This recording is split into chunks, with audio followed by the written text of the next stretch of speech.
Welcome to the PROcast, where we invite business doers who are changing lives by sharing their stories, their strategies and tactics, and who bravely talk about their failures that actually led to their biggest successes.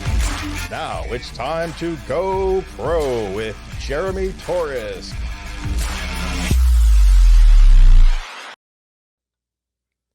John and Mark X. Cronin are the father and son team that founded John's Crazy Socks, a social enterprise on a mission to spread happiness. John is an entrepreneur and Special Olympic athlete who just happens to have Down syndrome. With more than 4,000 offerings, John's Crazy Socks is the world's largest sock store. More than half of their employees have a differing ability, and giving back is baked in to everything that they do. They commit to creating personal experiences for their customers, so every package includes a thank you note from John and some candy. John and Mark have been named EY Entrepreneurs of the Year, and their advocacy has seen them testify twice before the U.S. Congress and speak at the United Nations. Please give a humongous PROcast welcome to Mark and John Cronin. Welcome to the show, boys. Wow, Jeremy, thank you. Thank you so much, Amy. We're going to take you on the road with us, Between the music and that intro, we're ready to go wrestle somebody. I feel like I know you guys already. I've been reading up about you. You guys have such a great story. And before we go down that road, though, I pay homage to a friend of mine, a business coach, sales leader, an author, a friend of mine named Steve Needleberg. He's got a show called Tell Me Something Good. So tell me something good. Well, you want to have something good? Yeah, Dad. Tell me what's going on. What's good? It's good. What's good? Here's what's good. We're really excited. We just hired 3 more people. There is nothing better than calling somebody up and saying, "Bam, we're so excited to have you join our organization." That's hot. That's melting the walls hot. That's really nice. We have that. We confirmed yesterday we're going to enter the wholesale market this year, and Kohl's is going to have us in their store for fourth quarter. So that's a good thing. And this is maybe a little inside baseball, but if your listeners are familiar with the Net Promoter Score, which is supposed to measure customer loyalty, particularly growth. Our Net Promoter Score for 2021 was a 92, which puts us off the charts. Off the charts. I bet it does. It sounds like a very high score because customer engagement, customer experience is always a battle for any business. And so congratulations. Lots of good things going on. That is a lot. Right. Plus, the Jets haven't lost a game in a couple of weeks. Neither have my Dolphins. So I wish I could play you guys every game, though. But it'll come back around. It always does, right? Hopefully. Right. So tell us a little bit about let me show the gang who are lucky enough to watch what the website looks like. So the website is johnscrazysocks.com, and you guys started a business selling great crazy socks. So I was taking a look at the gallery, and I'll just kind of click around here just to show really. Let me make this bigger here. You guys have just is that true number 4,000 designs? We have over 4,000 SKUs. That's right. Wow. This is now on the Shark Tank, they would probably tell you that's too much, right? Every rational smart person has told us that. We have strategic partners now that manufacturers, and when we sat down, it was like, we should get it under 1,000. At that point, we had 1,800. We turn them over, but part of what it is you were always saying, John, the socks let me be me. Yeah. They're a way for people to express themselves or express themselves in a gift. And so you've got to have that choice. Yes. And what we see, you know this from working with lots of businesses, frequently the 80-20 rule applies. 20% of your products generate 80% of your revenue. Yes. 20% of hospital beds patients represent 80% of hospital days. That's not the way it is in our business. It's much more like 45, 65, right? We got a long trail. So yes, the choices matter. This is, I just pulled up my favorite one, which is this one right here, the musical USA socks, because there's two things I'm passionate about is our country and our pride and music, more so even than sports. But this is pretty cool stuff, man. How do you come up with 4,000 is a lot, and I know you've done it over how long? When did you start this? Right after John came out of school? Right, we're just over 5 years. We celebrated our 5th anniversary in December. Right, and right. You were in school when we started. I was in school at that point, and when I graduated, and I look around ideas. Well, we'll talk later about the origin, but picking the socks. So you picked a lot. You designed some of them, right? I did. Everybody here helps pick socks, and our customers help us pick socks. Yeah. Right? Because we get ideas from everywhere. 4,000, you have to get idea from it. It's like inspiration, but do you have to sit down and design, or do you just do it at this point when inspiration strikes? No, it can't just be when inspiration strikes, because you have to keep working at it. So you're not sitting on any laurels. You're just plowing, adding new designs. And we resell other people's socks as well as make our own. But the guiding principles are pretty straightforward. Everything we sell has to be fun, has to spread happiness. Yes. And John here. Yeah, I gotta be excited. John's got to be excited. That's a wall burner right there. Bam. I love that, because that's what I get out of bed for in the morning. Every day I wake up, I can't go back to sleep because I'm truly excited about talking to people like you guys. And so if you don't have excitement in your life, I feel bad for your son. Yes, we get to have fun, right?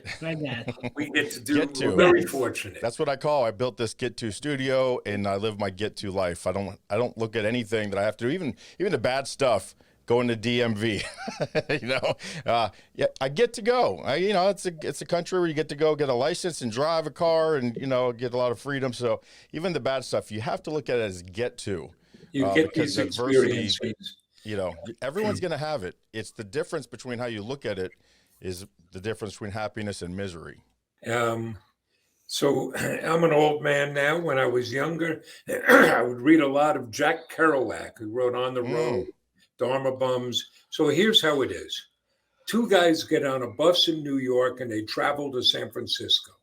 One of them gets off and he complains how the bus was smelly and the bathrooms were bad. And he couldn't wait to get off. And the other gets off and writes On the Road because it was such an amazing experience. Oh, wow. You get your choice. That's great.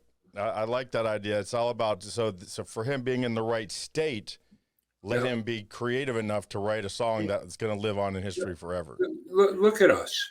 We sell socks, right? No, you sell happiness. Well, that's right. At the end of the day, we may have the world's largest sock store, but we're not really a sock company. The socks become the physical manifestation for the story and the purpose that we have. Right. But that's part of it, is something as lowly and as basic as a pair of socks can become transformative. They are, but they're also a really necessity for around the world. People actually, I think, discredit how important a pair of socks are. Ask Forrest Gump. Right? Well, clean, dry socks mean the difference between life and death out there. Yes, interestingly, we just had a conversation last week with somebody in Senegal. And it was about another business thing we're doing, but she said, would it be possible? I want to get some socks for the children here. I said, great, we'll send you socks. But I said, but you're right on the equator. She says, yes, but they need the socks. They're out in the dirt.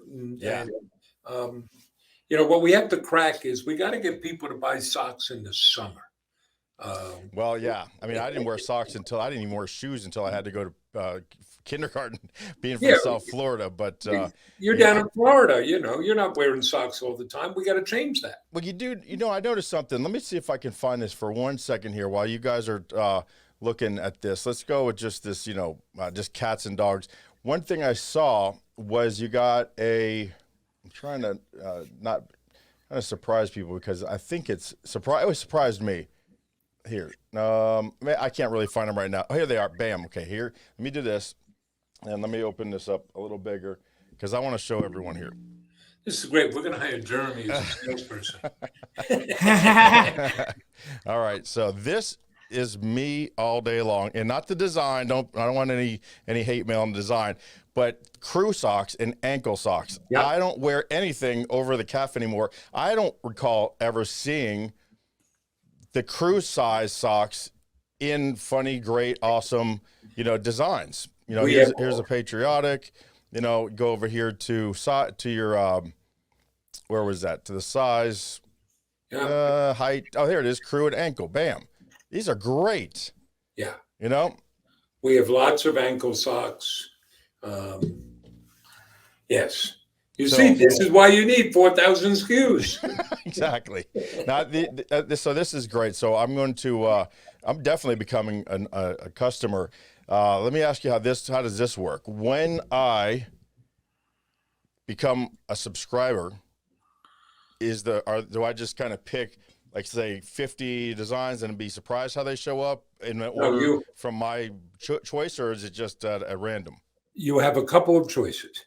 You can pick what you want, and you place that order, and we do same-day shipping. So if it comes in today, it's going out today. Yeah. We do have a Sock of the Month club, where each month you'll get a little dose of happiness showing up at your door. And that's one where we design the socks, so it's a surprise for you. You know what I like about that? I think what I like about that best is if it doesn't suit my style, it's an automatic gift. Make somebody else happy too. But we also have other surprise gift packages. Well, from time to time, we run our Monday mystery bag where you get surprises in it. But you can pick your own or join the Sock of the Month club, and you'll get a beautiful looking sock once a month showing up at your door. Yes. Right. When I told my wife about you guys, she said, yes, you need to up your sock game. Because so funny story. I grew up kind of if you ever watched the show Showtime, Shameless, that was my house, right? Much more shameless than Full House. So a lot of brawling, a lot of fighting. So my hero from a very, very young age was Mike Tyson. And Mike Tyson only wore black trunks and no socks and black shoes. So to this day, I'm talking about, I was probably 10 or 12 years old, never wore tighty whities, burned them, made my mom go to the store and open up the 3-pack and take out 3, blacks and put the blues and the reds in the other pack. I can only wear black. To this day, it's 40 years later, black boxer briefs. And then if I wear shoes, they're black. And if I wear socks at all, they're the Crew No See black. So my wife is saying, you have to up your sock game. I do have to up my sock game. If you're a Mike Tyson fan, it is, I'm not a particular fan of the fight game or particularly knowledgeable, but boy, when he was coming up and he was good, he would hit that ring and he was scary. He was scary. He still is scary at, 65 years old. He's still kind of getting in the ring, mixing it up with some people, and I wouldn't want to face him right now. And there's a great quote from him, or attributed to him at least. I think right? I know it. Everybody has a plan until you get punched in the mouth. Said it perfectly. That's right. And that's where you have to roll, with what life gives you. It's good to have a plan, but when you get punched in the mouth, you got to reassess fast. And, change management, that's all. That's the new buzzword, right? Change management. It's always been around. Change happens, and anyone who fights it is going to lose, right? You got to open up and welcome change. Here it comes, right? And, with us, and you deal with it in the whole country, you get this pandemic. Yes. And you can gnash your teeth and complain and hope it goes away or something. But the question is, okay, now what do we do? Yes. Now what? And What do we get to do now? Yes. And as a business, what we'd share is if you are a purpose-driven business, if you know what your purpose is and know what your mission is, that gives you a resiliency that lets you adapt when you get challenged like that. But I also learned something else. We mentioned that John's a Special Olympic athlete, and Yes. John has Down syndrome. More than half our colleagues have a different ability. And I was at a Special Olympic event, and another parent said to me, he said, families that have somebody with a disability, they're adapting all the time. They're always changing. And I'm saying, you're right. And so it becomes, after a while, a pandemic. That's all you got. Exactly. That's a good one. And I look at what we did when that came down, right? It was bad for our business. It cost us hundreds of thousands of dollars. Yeah. But, first thing is make sure everybody's safe. I understand you're in Florida. We're in New York. Things were very bad here. And our colleagues, many of them were particularly vulnerable. So we had to make sure everybody was safe. Yeah. But, we kept open. We stayed open. We kept people employed. The first thing you do is adapt. So we host school tours coming in here. We move those online. We do a lot of speaking events. Pre-pandemic, we crossed Canada, the U.S., Mexico. You move that online. And it creates new opportunities. So we've had schools from around the world. Right. Your reach just really goes out, exponentially. And then you look and say, okay, what new opportunities present themselves? So some things are easy. We started selling masks. We make socks. What could we do? Well, we made healthcare superhero socks to thank the frontline workers. And those have raised over $50,000 for the American Nurses Association COVID-19 fund. Dang. That's impressive. What's our mission, John? I spread happiness. So how do you spread happiness during a pandemic? Well, what do you do every Tuesday afternoon? Every Tuesday, I hold a dance party every Tuesday at 3 p.m. John loves to dance, so now we host an online dance party every Tuesday afternoon. You got to get me that link, because I'm a dancing fool. We'll send that. I'd love to do that. I come from the Tony Robbins school of every hour or so, pretty much stop what I'm doing, put on some music, get my butt off the chair, and move. All right, door open, spread that energy, and that's I want in on some of that. But you adapt like that. We started a Facebook Live Spreading Happiness show. Yeah. Now we're going to follow in your footsteps, Jeremy. We're creating our own podcast, the Spreading Happiness podcast. A half hour of just some banter. We tell some jokes. We get caught up on John's love life. We share some good news. Put a smile on people's faces. I like it. Right? If you need any help with that whatsoever, you got to let me know. We're going to get that show as a feature on Pick Cherries, which nobody knows about that yet. And I think if this comes out, I'll have to maybe bleep that, because it might be private. It's a new platform for podcasts coming out. Well, I appreciate that. We've got 3 episodes and a trailer in the can. We haven't released it yet. We're working with a local developer, but whatever you need from me, you got it. Well, I'll tell you, I could use some help with the jokes. I can send you some jokes. My jokes, John, people find very funny. My jokes, it's like, don't quit your day job. Yeah. Well, I have I'll steal them from TikTok, but I have this dad jokes line from TikTok, and I watch it, every so often at stoplights, and they're really good. They're funny. They're clean, and I'm almost hard pressed to think of one right now, but one of my favorites is, it's a picture of a stepladder, and it says, "That's my stepladder. I've never met my real ladder." Silly. Oh, why don't you ever scream into a colander? You'll strain your voice. Just dumb, silly jokes. They're really funny. Funny to me, anyway. That's all I ever care about. That's great. So, I could be a writer for you. And please don't give me credit because I'll be stealing them. We call that around here R&D, which is rip off and duplicate. Yeah. Well, I'm a big fan of this guy, William Shakespeare and Bob Dylan. And the two of them, they stole things all the time. But they made it theirs, right? They made it theirs. Yeah, that's okay. There's some line, sometimes you see it attributed to Picasso. Good artists borrow, great artists steal. But you're right.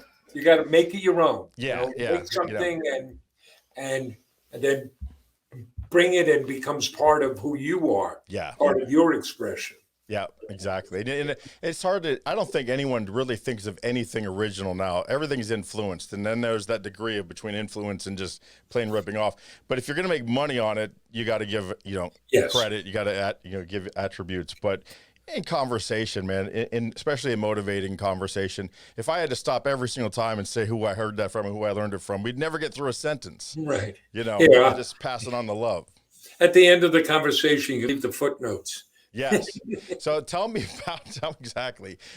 about this Special Olympics. When's the last time you competed? What is your sport? What sports do you do? I play basketball, track and field, soccer, and snowshoe. That must really keep you busy. He's in the midst of snowshoe season. Snowshoes. What is that? I'm in Florida. I don't do snowshoes. So snowshoes, the old comic version, they look like tennis rackets. Yeah, that's what I'm picturing. Now they're these sleek aluminum things. But here's part of what's cool about it. John and your team, what's the name of your team? Hunter Preserver. So there are 4 guys, and they run races. That's what they do. It's like a track meet, sprints and a relay. Yeah. They only do 2 meets a year, late January, and then this New York State Games in February. Okay. But they start training in August on a beach. Right. And they're out on a beach, running up and down the beach in their snowshoes. Think about that discipline and commitment. Yeah. What do you like better, running on the beach in the heat or running in the snow in the cold? I really like the beach. I bet like so. the The beach view is anyway. probably better. Yeah, You like it all. I do. You just get out and do it, huh? Right. That's a great And attitude. I don't okay with you. I want to share something very important. Please. I claim better Olympics. If you're out there, if you live in a local in Syracuse, they need more volunteers. Oh, they need volunteers for the state games in Syracuse. State games, yeah. Okay, so if anybody's listening, Yeah, Syracuse, they New can York. volunteer up in Syracuse, New York. And Jeremy, that's they fly January up coming. to Florida. January's almost over. So is it January, February? It's in February, mid-February. And mid-February. That's Okay. very thoughtful of you. That's why you're on the Athletes Congress, huh? What are the dates that you need the volunteers up there in February? Because I want to put that out all over my social. Let's see. I can tell You can give it to me now. You can give it to me later. But I want to do a special Yeah. post for you and It's, tell you guys. Saturday, February 26th. Okay, end of the month, Syracuse, New York, and I actually have somebody up in where the mountains up there, like the Catskills, the Adirondack. is that kind of Catskills? I think is that kind of near Yeah, Syracuse? kind of. The Catskills bleed into the Adirondacks. It's all part of the Yeah, Appalachian. Ken Landon, I'm calling you out right now, Ken Landon. There you go. Let me see where he is. I'm gonna look. John, up you're where- going to get some volunteers. Yeah, he's connected up there. Ken Landon. Let me pull him up because I want to see exactly where he is. So while you're doing that, Jeremy, I will share, part of, we could talk more holistically about it, but part of our mission to spread happiness involves giving back. And that's baked into everything we do. So we started by pledging 5% of our earnings to the Special Olympics. We've gone on to create products that celebrate causes, raise awareness, and raise funds. So that Soccer of the Month Club I spoke about, 5% of every order goes to the Special Olympics. And here's a really cool thing. John here has donated over $100,000 to the Special Olympics, more than any other Special Olympic athlete has ever done. Wow, that's a standing O. Hold on a second. So I need to come back on camera here and give you a standing O, John. That is incredible. That's a lot of discipline, dedication, a lot of constant crazy action is what we call it around here. That's great. Congratulations. Thank You you. make it happen, buddy. Now, showing your LinkedIn page here shows that you got 5% earnings donated there. Let me turn that off. Let me make this a little bit bigger here. So yeah, it looks like you guys really do just go all out with. I don't know how to do this yet. What we've done here, Jeremy, it's a slightly different type of business model. Mm-hmm. It's a social enterprise. So we have both a social and a business mission, and they're indivisible. They feed off of each other. And we built it on 5 pillars. 1, experience and hope. 2, giving back. 3, a fun product you can love. 4, make it personal. And we've added a 5th, make it a great place to work. That's a very impressive one of my best drivers. That's my whole business is employee engagement, making it a great place to work for me is yes. Isn't it great to come to work and be happy? Yes. And think about it. How could we spread happiness elsewhere if we don't take care of our employees? And employees come first. If we get the right people, we put them in a position to succeed, we support them, everything else will follow. Right. How many employees are you up to now? Well, we'll have to update the numbers, but it's 31 with 22 who have a differing ability. Yeah. Wow. That's a great part of what ratio. we do. We do our own fulfillment, run our own pick and pack warehouse, because we're looking to create jobs, and particularly for people with different abilities. But it also lets us. It fits into one of our pillars. Yes. It allows us to better personalize the connection with our customers. So, you mentioned in the intro, what do you put in every package? Every package get a sticky note from me and some candy. So you get a handwritten thank you note, you get candy. On the packing slip, you see a picture and the name of the person who picked your order, right? So that is how do you keep up with all that? First of all, you just kind of let my wife know the secret, because I'm ordering it 90% for the candy. So first of all, I already knew that. But how do you keep up with the timely service with putting all that, because that's a lot, the process and system. How did you streamline that to do that much unique work? Well, part of it is we have to be, right? We talk about being a social enterprise. We clearly have a social mission, and that's what people frequently know us about. Yeah. But at our core, we have to be a great e-commerce business. We've got to have a great website.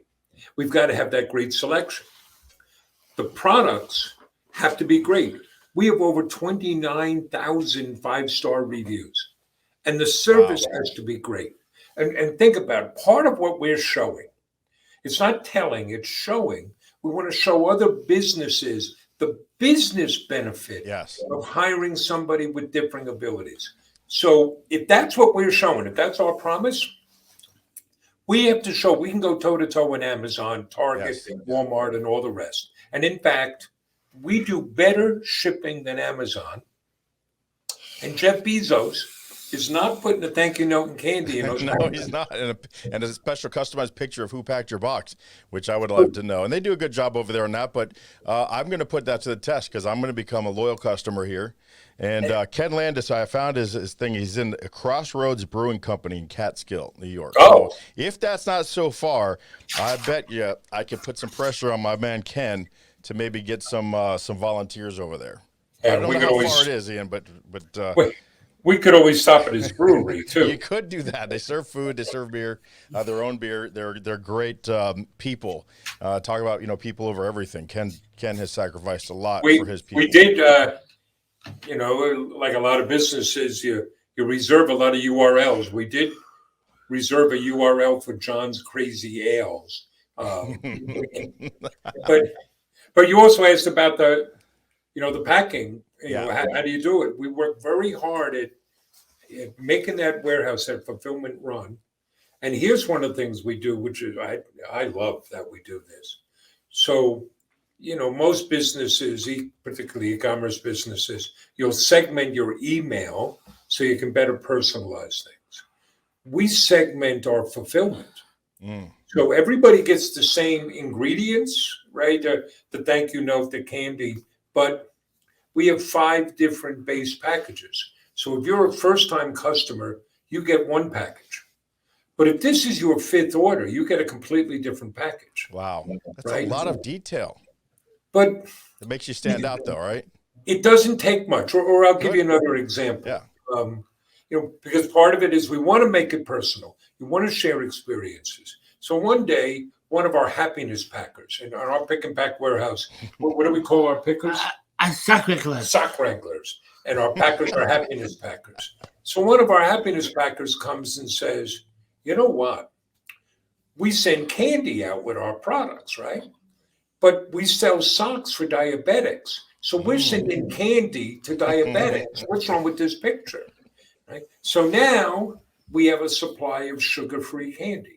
And if you order diabetic socks, that's what we send you. Oh, so you can tell with the compression type socks for diabetic? Yes. That's so great. It doesn't take much. You say it doesn't take much, but it does take a lot. I think you're underselling it. I think it takes a lot of integrity. It takes a lot of forethought of the customer experience. It is a lot, but I know you're saying it because I think you're used to it. This is why you have 29,000 5-star reviews. It is a lot, and I hope my listeners understand how much goes into your business, how much goes into the care of the people that are working in your business and the care of the customer, the end customer, what we get. So I can't wait to, put all this, and I say to the test, but it's not going to be a test. You guys are pros, and I want to see, I think I'm going to start a new segment, put on some socks for you can do it every day. The sock of the show. The sock of the month. Yeah, podcast. Sock of the show. I sock it to ya. That'll be my sock it to ya segment. Well, I really appreciate you guys having you guys on here. What we have, I'm trying to kind of look through the notes and, just John's Crazy Socks. I got that at the bottom. What can we do for you besides sing your praises and get your message out? Hopefully get you some volunteers out there in Syracuse last week in February. So, listen, in general, you got a lot of people in business listening to your show. We love entrepreneurs. We want to support entrepreneurism. We urge people to consider the social enterprise as a model. It gives you resiliency and customer connections. We urge business owners specifically, think about hiring people with differing abilities. We just recorded our second TEDx talk, and the title of it is Hiring People with Differing Abilities is Not Altruism, It's Good Business. And we make the case for why it's good business. But with us, hey, listen, you come to John's Crazy Socks, and when you buy from us, 1, you're helping us employ people with differing abilities. 2, you help us give back. But the biggest thing, you can help us spread happiness. Yes. There's not enough of that. Not enough of that. It excites me when I hear customers tell us, when I put your socks on in the morning, it just makes me feel good. And isn't that a great way to start the day? Yeah. No matter if your morning is 6 a.m. or 8 p.m., getting up and getting out there and getting after it, whatever your job is. So let me ask you this last question then. So just so you know, I just want to kind of give a shout out. My aunt, Paula, she had cerebral palsy. She's still, I don't think she works anymore, but she worked, at like some thrift stores and stuff. Employer, my sister Paulette is deaf, right? She can't hear at all. She's been at Jack's Hamburgers in Alabama probably 20 years now. So I know that there are a lot of good businesses out there hiring people with different abilities. How do we start? What's the first step of finding if we have a role to fill and see if we want to include some people with differing abilities, as you call it, which is a great way to say that whole term. Well, where do we start? I would put it a different way. Mm-hmm. If I'm running a business and I need people, hire the best possible people. But to do that, you have to include everybody. Right. So be clear, when we hire our sock wranglers, everybody who gets that job has to pass the sock wrangler test. If you got to know us, Jeremy, you'd find out John here, he's a very nice guy. Right. Okay. I am not. The yin and the yang. We don't give jobs to anybody. Everybody who works with us has earned that job. I love it. And I'll make an analogy in American history. You tell me you love this country. So 1947, the Brooklyn Dodgers break the color barrier when they signed Jackie Robinson. The next two teams to integrate were these Cleveland Indians and the New York Baseball Giants. Okay. Well, think about those as businesses. When they did that, what they were saying is, we're just going to hire the people who can do the job the best. Yes. And we're not going to abide by artificial distractions or exemptions. They became the best teams in baseball. They had a competitive advantage. So I'll talk, quickly, an example with us, we're on Long Island. There's a labor shortage here. Yeah. The papers are writing. I hear of my colleagues in business, I can't find people. Businesses were strangled during the holiday season. I couldn't find enough workers.